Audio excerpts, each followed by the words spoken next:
একটা ডিভোর্সি মেয়ের কথা মেয়েরা শুনে যান কাজে দিবে।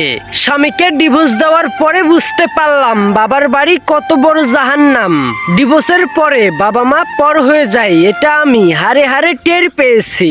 ডিভোর্সের আগে সবাই আমাকে বলেছিল আমাকে দেখবে, আমার খেয়াল রাখবে, আমাকে ভালোবাসবে।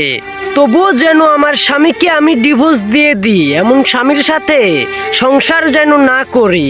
শেষ পর্যন্ত আমার পরিবারের কথা শুনে আমার স্বামীকে ডিভোর্স দিয়ে দিলাম। আর তখনই আমার ফ্যামিলির আসল রূপটা বেরিয়ে আসলো। তখন যেন আমি সবার চোখের বিষ হয়ে গেলাম, আমাকে কেউ দেখতে পারতো না।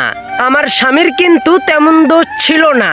সংসার করতে গেলে একটু ঠুকামুখা তো লাগবেই, এটা কান্না হয়। কিন্তু ডিভোর্স দিয়ে আমি আমার জীবনের সবচেয়ে বড় ভুল করেছি।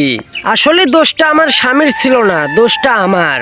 আমি ভুল করেছি আমার বাবা মার কথা শুনে। আমার মতো বাবা মার কথা শুনে, পরিবারের কথা শুনে যেন কোনো মেয়ে ডিভোর্স না নেয়, তবে সে একদিন আমার মতন পস্তাবে। আজ আমি ডিভোর্স নিয়ে বুঝতে পারছি একজন ডিভোর্সি মেয়ের কষ্ট কি। তাদেরকে সমাজ দেখতে পারে না। আমি ডিভোর্স নিয়ে ভুল করেছি, আর আমার মতো যেন কোনো মেয়ে ভুল না করে।